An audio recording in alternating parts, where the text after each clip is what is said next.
Well, welcome everyone to this last in what has been a great series from PyroLife on integrated fire management. The symposium has covered a lot of issues over the past 2 months, and we're happy that I think these last two presentations we'll hear today will really bring some definition to some things. We have two speakers today, and I want to quickly speak to some of the technical needs for the webinar, and then we'll get into hearing from them. Do want to share PyroLife trains the future experts able to provide a highly needed understanding of fire in its global, multi, inter, and transdisciplinary context in both traditionally and non-traditionally fire-prone countries. PyroLife is funded by the prestigious Marie Curie Action within the European Horizon 2020 program. And you all joining today are a part of 435 people who have now registered for the symposium from the US, from the EU, from Asia, and other places. So we say good morning to some, good afternoon to others, and now that it's past midnight, a good morning and tomorrow to those in Australia and other places. Quickly on some technical issues of the webinar, we'll have the two speakers. You as participants, your audio and video your audio is disabled, but you can ask questions, and you'll see at the bottom there's a Q&A box. That's where you can go in and type in questions. We'll receive them and put them in order to share as we can. Those that we can't get to will actually become a part of the blogs that will be shared after the sessions, and that you can find on the PyroLife website. PyroLife is intent on supporting inclusivity, and participants are invited to ask questions in their native language. You can type it in. We have the ability to translate it. They will be answered and posed in English, but if it's easier to ask them in your own language, that's just fine, and we want to allow for that. Also, a diversity of the people who will be speaking. So, you know, for younger people, for researchers, for others, please chime in and share your questions. The webinars will be recorded and are available on the symposium webpage and on the PyroLife YouTube channel, usually about a week after when this is done, so you can refer back to them. We encourage you to share them with others and share your thoughts. And particularly on that point, on the social media, you'll see at the bottom of this shared screen the hashtag PyroLife Symposium and hashtag PyroLife webinars. Please use those when you're on Twitter and Facebook and other platforms to share the pieces across the social media platforms. We're able to move now to the second speaker, and I'm very happy to introduce Miriam Morenis, who is a PhD in sociology and a researcher of CareNet group with the Open University of Catalonia. Research interest involves around the analysis of social change processes led by marginalized groups in contemporary societies and participatory methods in social sciences. She has experience in feminist and disability studies research, as well as in children and disaster risk reduction strategies, among many other topics. And it's a great platform to be able to hear from today. She'll be sharing with us the Complexifying social analysis in research management. Which is a great thing to hear about, as we've heard all these various subjects and variables over the past 2 months. So Miriam, please go ahead, and it's wonderful to have you on today. Okay, thank you, Lucian. Hello, everyone. Thank you very much for inviting me for this last presentation within these fantastic webinars. With a lot of incredible presentations with many concepts and interdisciplinary approaches that I think are and will be really interesting for all of us. I will share my screen.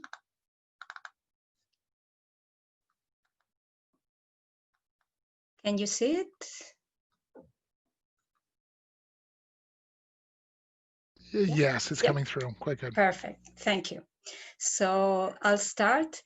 I chose that title for my presentation, Complexifying Social Analysis, precisely because as George's presentation was introducing the topic of the need of putting society closer to any risk management plan.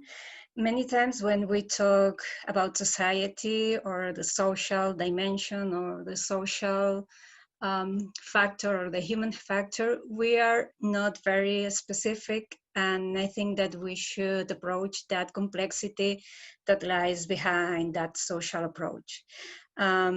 As already Lucian said, I am part of the CareNet research group. We are based at the Open University of Catalonia in Barcelona. And I am also teaching at the Psychology and Educational Sciences department of this university. And together with Israel Rodriguez, who is the director of the CareNet group, we are part of the PyroLife project. We are beneficiaries, and we are very proud of having with us Bethany Hanna and Isabel Tolini, which are two ESRs.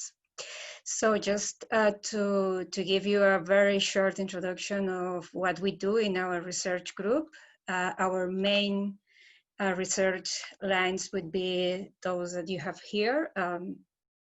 Technologies for aging and independent living, communities and networks of care, and technologies for preparedness in situation of crisis. We are interested in general in all kinds of participatory and creative methods. And lately, we have been including new analysis and perspectives in all these topics like intersectionality, activism, inequalities, and so on.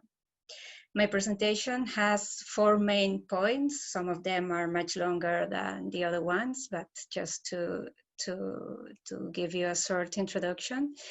I'll start talking about our perspective about how we approach the topic of social vulnerabilities in disasters. Then I'll give you some examples of with our project and what we learned from children. And then I will go to some conclusions or developing some ideas that have to do with this key message that I wanted to share with you today, that is that social reality is complex and dynamic. And if we want to talk about vulnerability, we need to go to the root causes of that. So beginning with the general framework of social vulnerabilities and disasters, I have chosen this tweet that circulated only a few days ago with this new campaign that tries to change the words we use for talking about disaster. And there's this campaign about there is no natural disasters, and our perspective is based on that. And on the right, you can see a quote from the Sendai Framework for Disaster Risk Reduction from the United Nations that is the basis, or this is the point that connects us, our work to the PyroLife project. From that, we want to explore that idea of how can we make disaster risk reduction practices more inclusive and accessible, and especially focusing on those social groups that are identified more at risk or more vulnerable, like women, children and youth, persons with disabilities, poor people, migrants, indigenous peoples, volunteers, the community of practitioners, and older people.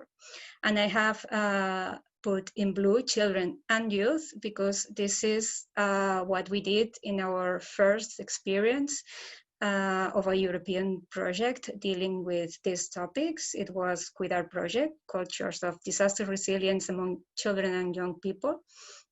It was a Horizon 2020 project that was running for 3 years. It was coordinated by Professor Maggie Mort at the University of Lancaster University, and we were 6 partners from 5 different countries. And we were both academic institutions in Portugal, the UK, Italy, Greece, and us in Spain. And we also have as partners Save the Children in the UK and in Italy. And our objective was to foster a greater engagement with children and young people in disaster management at the European level. The project had 3 main phases. First of all, we did a scoping review of policies and practices about the participation of children and young people in disaster management. And then we developed a participatory process that involved more than 500 children and young people, including the 5 countries. And as a result, we produce a child-centered disaster management framework for Europe. As you can see in this map, children and young people in every country and in every specific location in each country, they did these workshops and their proposals and their work about different risks. And for today, I have chosen those groups that we work with in Spain that chose to work about the topic of wildfire risk here in Spain. It was the case of the Barcelona group. They were about 20 children in between 9 and 10 years old at that time, and they are situated in a wildland-urban interface. And the other group was the one from Gandesa. They were between 11 and 12 years old, and they were about 30 children. And this is a rural town in the south of Catalonia. And what did we learn from them when working about wildfires? First of all, I think one of the first things that we learned is that we had to discover how they see their world around them, and most of all, their risk perceptions. In this case, with the Barcelona group, we went to this neighborhood because it was a neighborhood highly affected by the austerity policies, with very high rates of unemployment, with a very big problem with home evictions, and that at the same time they were identified as a very resilient neighborhood because it has a long tradition of community organization and social activism. So we approached these children trying to talk about these topics, but as we let them choose which risk they wanted to work with, at the end we have to choose to move to the wildfire risk, because then staying there with them, we realized that their school is very close to the forest and they see from their windows recurrent small fires. People there, or firefighters, said that fires in that area were not so problematic, but for children it was very important. So you can see here this arrow, their school is based there, and the city center of Barcelona is here. So they are very much like into the forest that into the city center, and they don't feel like part of the Barcelona city. They consider themselves as a different place, and this is what they can see from their school. And when we started to talk about fire risk with them, we helped them to think about it splitting into 3 phases: before the fire, during the fire, and after the fire. When we asked them how did they see the situation of before any wildfire, they said that they were already doing some things like cleaning the forest of litter. Later on, we had another meeting with Pau Costa Foundation members and with forest fires, and then they learned the differences between cleaning the forest and managing the forest. But at this time, they were thinking that they were already doing something about preventing fires around them. When we asked them about during the fire, they said that they felt safe because they did regularly school fire drills, so they knew what to do and they knew the teacher was trained for that, so they didn't worry about that. But when we asked about the after the fire, then it was for them the big problem that they wanted to address. And here, this is some creations that they did during those workshops. Below you have a picture of their risk map, where they situate the forest and the different risks and how are they situated, capabilities in the community, and so on. And this is a message that summarizes what they learned through that process. For them, it was important to that idea of recovering, getting back the forest in case there was a fire, but implicitly it meant also to have a new relationship with their environment. And for that, they wanted to organize a party, and they asked for help to the city council and their neighborhood to help them to organize that forest party. When we went to Gandesa, it was a very different location. As I said, it is a rural area. We chose them for that because they are very close to the place where there was the Horta de San Juan wildfire in 2009. And because that group of children had been participating in the Pau Costa Foundation children's activity, Mefito. So we thought that they would like to work about wildfires. But again, instead of deciding for them, we asked them what they wanted that they wanted to work with. And then we found a surprising and very interesting discussion. There were 3 possible risks and we have to create an extra session to decide which would be the one that we will focus during the workshops.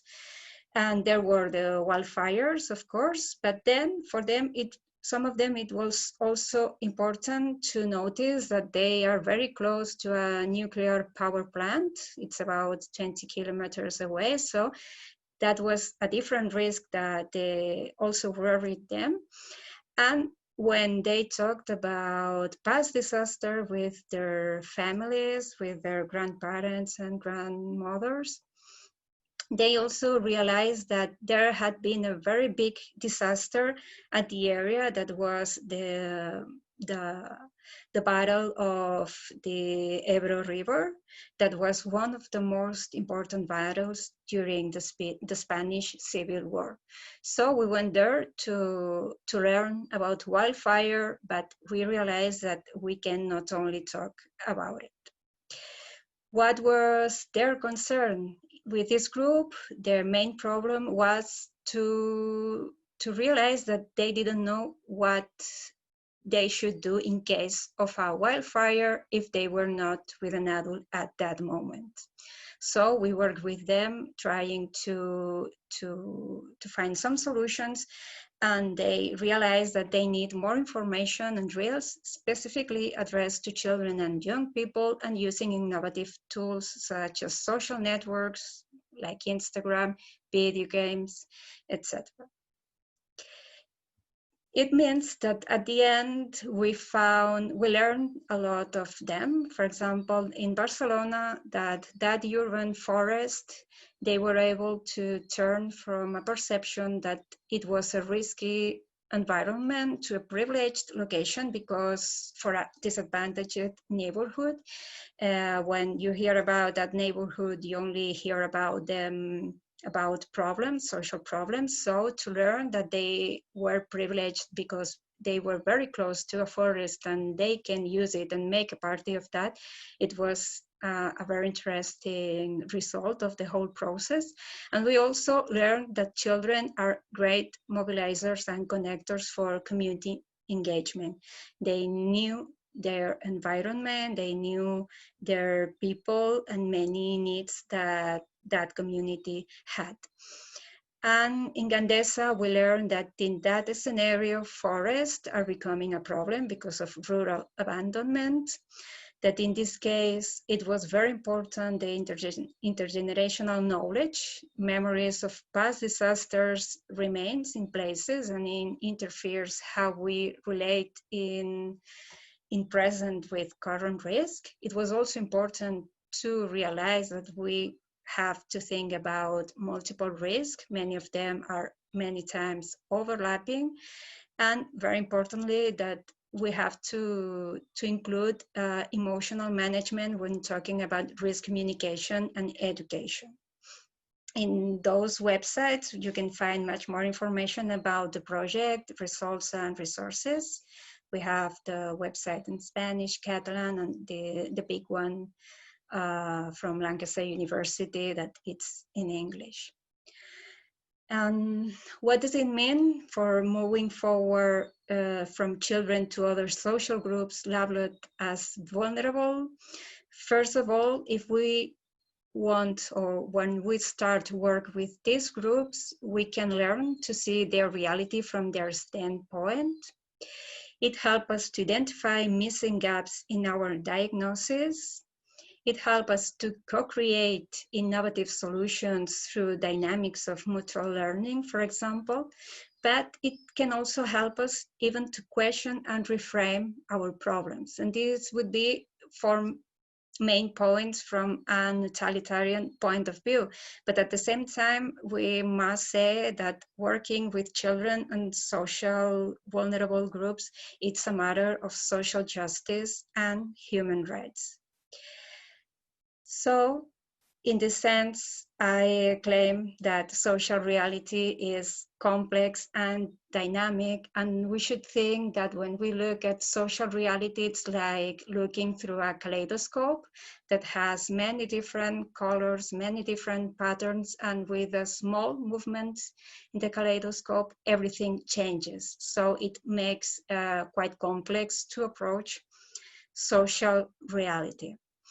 I have tried here to represent in a very simple way how all these complex factors are connected to each other.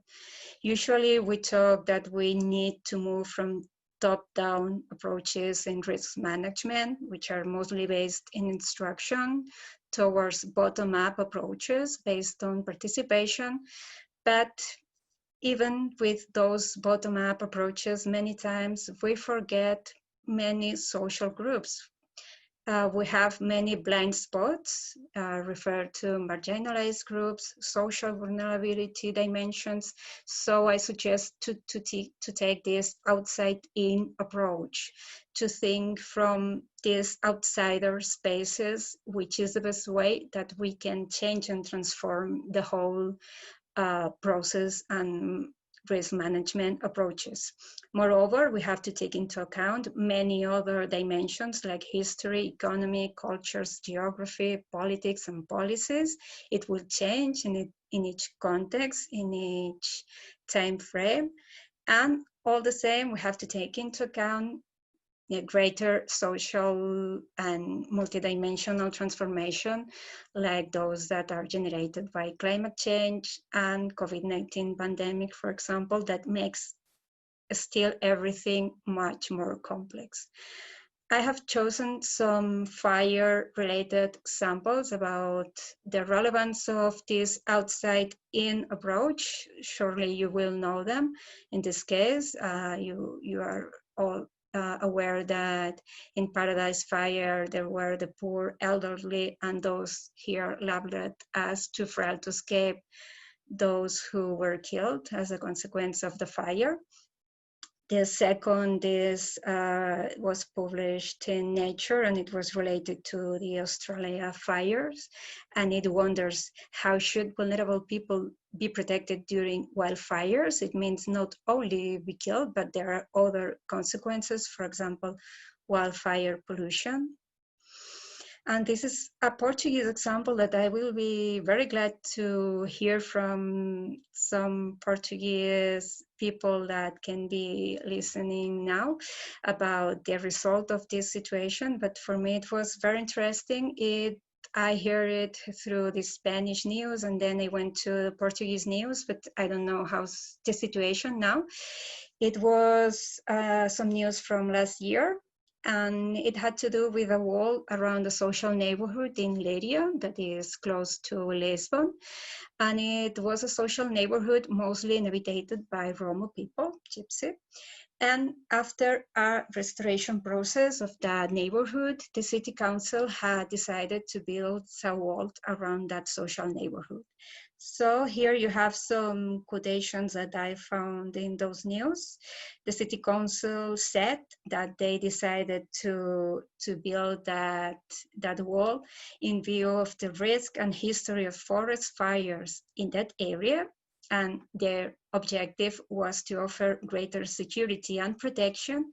However, the residents, what they saw in that decision was that it was not only efficient for that security purposes, because they said, for example, if there's an accident or a fire, the ambulances or even the fire trucks will not pass here. There's no enough space.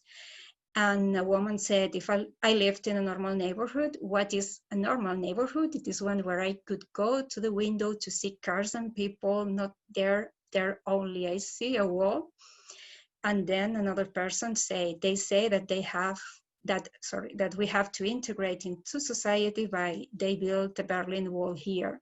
On this side, the gypsies, there the houses. And for me, it was a very interesting example on how an action that is supposed to protect people from fire was left as an example of racism and segregation for this community that were happy because their houses were new after that restoration process, but that wall was segregating and generating very bad feelings for them. These examples are just a way to insist on the topic that we need to introduce intersectional perspectives for risk management. And here you have this full representation of what intersectionality can be. It means being aware of our privileges, of the many different domination, access, and oppression that we are all lived in, depending on which is our personal situation and depending on how we can change through the life. And also the resistance, like this example of that Portuguese neighborhood that some people develop in front of these situations of oppression. So it's not just to talk about the problems, but also to help avoid the victimization, understanding power, and enabling the agency of all the actors, regardless of their position in that domination and oppression situations. And to finish my presentation, I would like to go deeper into that idea that if we want to talk about vulnerability, we need to go to the root cases. It means, in the first place, we have to listen and learn. This is a quote from Lori Peek, who is director of the Natural Hazard Centers of the University of Colorado Boulders. She is one of the co-authors of Children of Katrina book. Both of them, Alice and Lori, were invited by Cuidar Project they came to Barcelona and Lisbon to explain us their research experience. And in this text that it was published this year, Lori Peek talked about that idea of the vulnerability bearers. And I think it's interesting that not only saying that those who often endure the most severe consequences of disaster are precisely those who are not fully in control of their fate, but that they are also not at all ignorant of the risk and injustices that they face. And she quotes some research that shows evidences that, for example, racial minorities, women, and the poor have higher level of risk perception. In that case, we should, first of all, go there and listen and learn. In second place, I would say that it's very important to situate those most disadvantaged groups at the center. This article was also very interesting for me, and it was an analysis of some New Zealand policies that focus on inviting people getting prepared, but then they wonder if is that the discourse for the privileged? Because as they say, if we say that to be prepared is an imperative for those that doesn't have the means to prepare, we are inflicting structural violence. We are asking people to be responsible of things that they are not capable of. And again, they are in that article, they insist on that idea that to that to enable inclusive preparedness and practices for all, we need to research and understand the needs of those disadvantaged peoples and situate that research in those historical, geographical, social, political, and economic spaces. The next idea, I think that also it's very important that we have to prevent and protect before the crisis. For me, it was interesting also this article about planning for an influenza pandemic from 2007 and looking what is happening now. And in that quote, for example, they say that countries in their analysis had been quicker to develop policies for protecting or compensating those who may become disadvantaged. It means that we try first to protect and compensate those who are already in a privileged situation, and we want to prevent them of becoming disadvantaged. And instead, we should first focus on those who are already in a disadvantaged position. And here you have two examples about the current pandemic, about the meat industry. This is from Germany, but it also happened in Spain and in many other countries.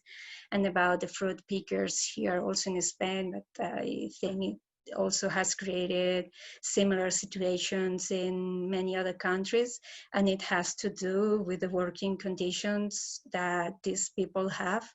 If we want to prevent them from being infected by the COVID and from spread the virus, maybe we should first look at their working and housing conditions.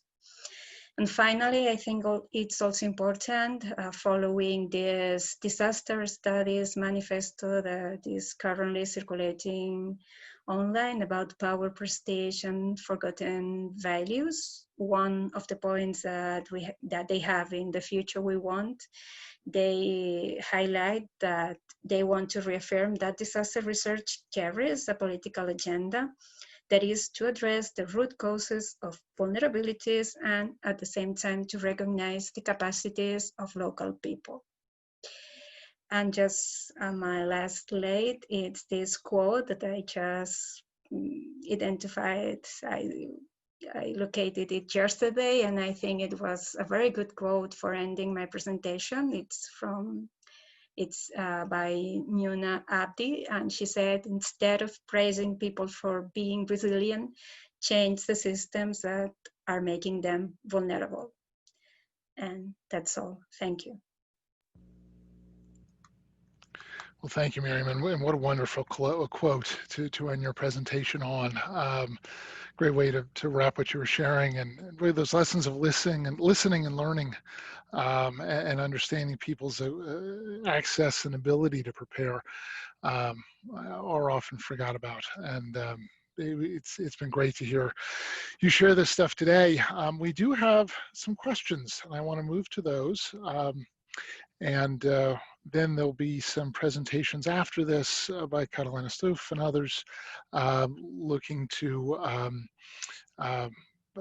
bring some conclusion to the entire seminar series. Andy Elliott has written this question, says, the result of your presentation, the result of your perception study with young people is very interesting. Do you plan to repeat this survey at a later date after education and other interventions to see how that perceptions compare? Thank you for the question. We didn't repeat the project. Many people has asked a lot about repeating or doing those workshops in many other different places, but we couldn't do it. It has a beginning and an end. It was a research project. And of course, it would be really interesting doing a follow-up of how these children and young people change or not their perceptions after the whole process. But for me, it's a good question to say that we always say that it's good to develop participatory methods and approaches, but it takes, if we want to do it right, it takes a lot of time, it takes a lot of human resources, and it's time consuming and energy consuming. Though you get to very interesting results, it's quite difficult. So yeah, we would love to, but it's difficult being able to develop so many participatory activities and even more with the same children. We would love to. Mhm. I have lost the second question. Hold on. Here we go. Kathleen Utwal asked, within the individual focus groups with children, again, looking at those groups, how did you account for social differences within the group? Things like class, race, gender, cultural religions, extroverted and introverted personalities. Do you think these other factors influence the outcomes as well? And then what lessons can you offer for participatory research after having worked with those children? Great question, thank you. Yeah, in fact, it would imply applying the same intersectional analysis that I was explaining when working with children, because in fact, age is just another oppression or privilege access that has to be connected to all those other dimensions that you said. We try to take those dimensions into account, ethnicity. In fact, there were that neighborhood in Barcelona especially is a very diverse neighborhood, and there are a lot of people from many different countries, languages, and it was a very diverse a group. And we found that maybe when we ask them about what they see as a risk, and when we ask them about other risks that they know, they share some stories from their countries of origin. In some cases, it was different. In the case of those kids from Gandesa who were talking about the civil war in Spain because their families have always lived there. And yeah, I think we planned to do this kind of analysis, but we couldn't. But the Greece colleague, the Greek colleague, they implemented those workshops only with children with disabilities, and they arrived to very interesting conclusions too. Then for any tips or recommendations, I would suggest you to visit the website. There we have plenty of materials and videos and a lot of things. And if you want, you can contact us to send you more information. In fact, I think in fall, there will be the publication of a book as a result of the whole Cuidar project with the whole experiences in the different European countries. So there you will be able to find much more information. Very good. Bethany asks, I'm curious about how the adults involved in the project responded to learning from children, given typical power dynamics between adults and children. Can you share a little bit about how public servants and the like responded and interacted with the project? I think as another audience that was there. Yeah, thank you for the question, Bethany. Yeah, our focus was all the time on children. So we spend most of the time working with them to make the bond with them, to have that they trust us, so they can be natural and open and don't be shy.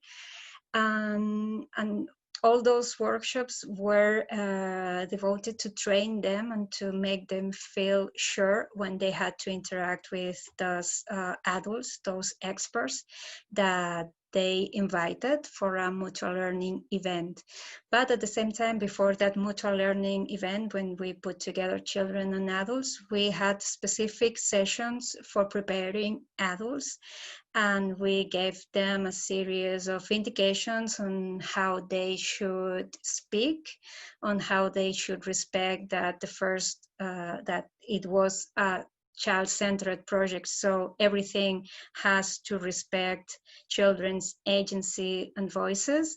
And that, first of all, in that meeting, they were there to answer the questions that children had prepared. Children prepared the event with our help, and they had many questions, ideas, proposals that they want to discuss. So the agenda was designed by children.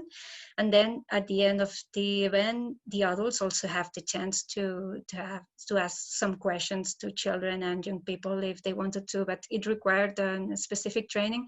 And I think they really enjoyed it because we all have some contact with children somehow, but in their professional day-to-day, they used to address children in a very specific and distant way, and it allowed them to see how they can also work with these topics from a very different standpoint and position.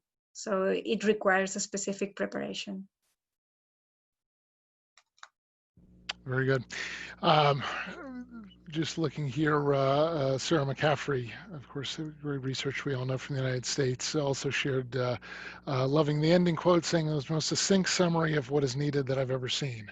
So hold on to that slide. It may be seen on Twitter here later on today. We'll just see. And Carolina shares from Chile that they're having the same experience of wildfires every year. So I think we've certainly heard from these questions and from what you've been sharing, just the challenges that are out there, and then how to engage some of these audiences that are unfortunately left behind by very, very different issues.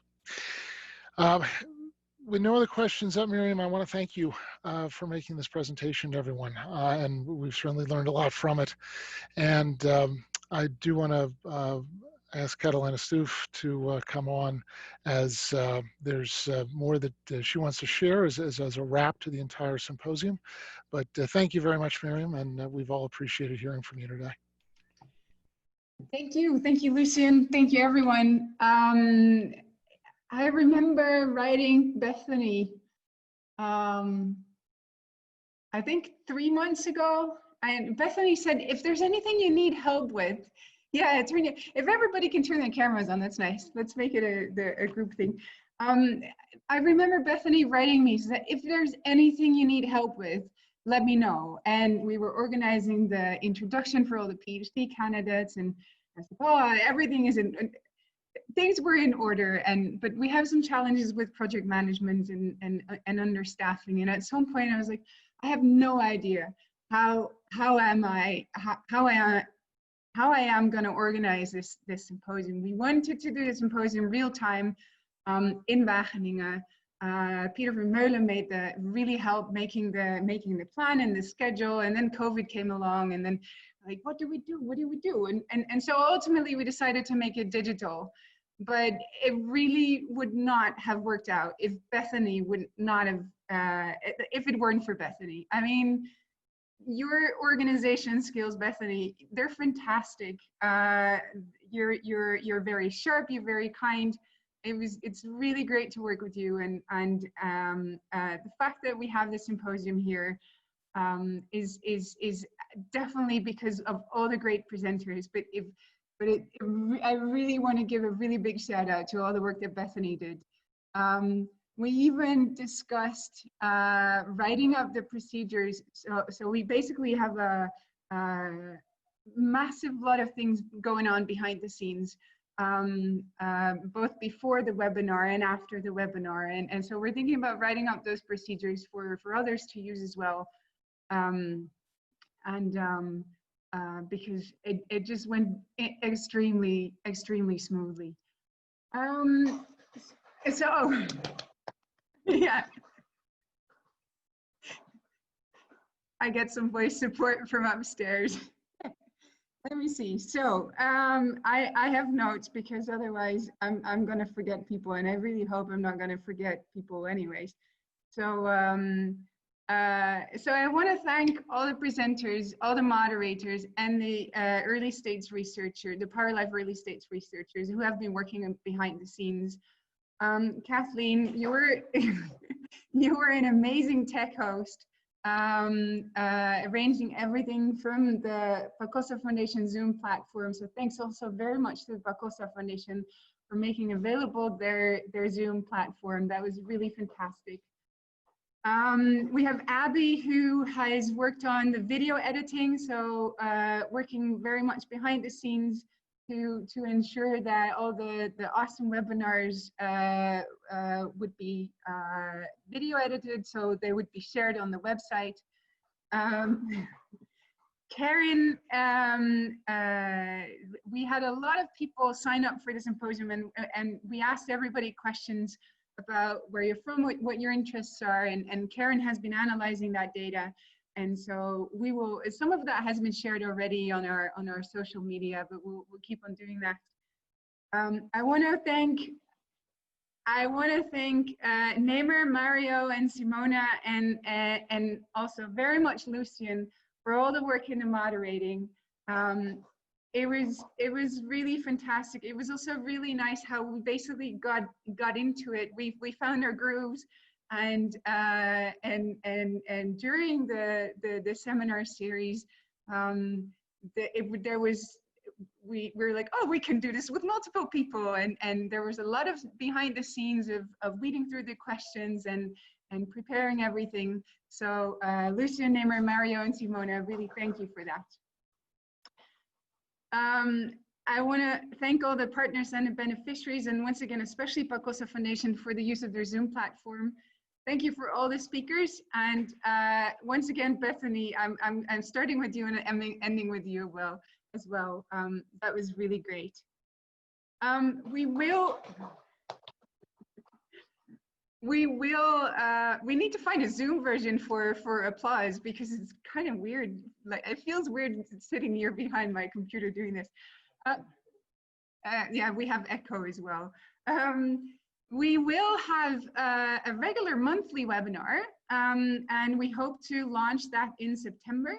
When we submitted the project proposal, I arranged 13 speakers for the first year, 13 months, and our early stage researchers will compile the rest of the schedule for the continuation of the project.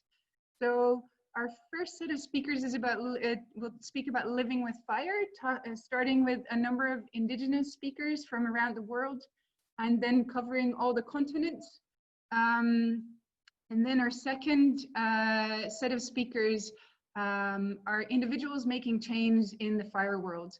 And you've all registered for the symposium, so we will inform you when we have our date and time.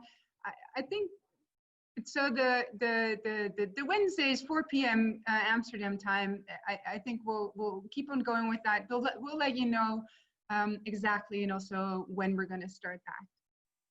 So I hope I didn't forget anyone. And if I do, also thanks very much to all the participants.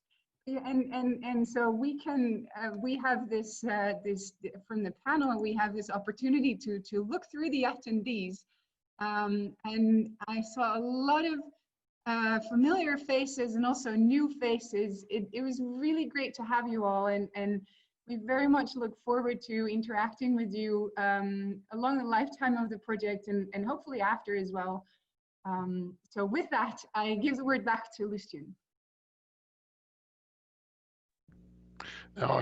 Thank you very much, Catalina. And once again, these webinars and the others will be on the PyroLife webpage, where you can listen and see the earlier presentations, and that'll also be the base for the ones coming up that are there. With that, we've come to the end of this session. We want to thank you all for participating, for listening. Certainly watch those blogs that can be accessed from a tab on the PyroLife website about following up on some of the questions that were posed to George and to others that have been posed throughout the series.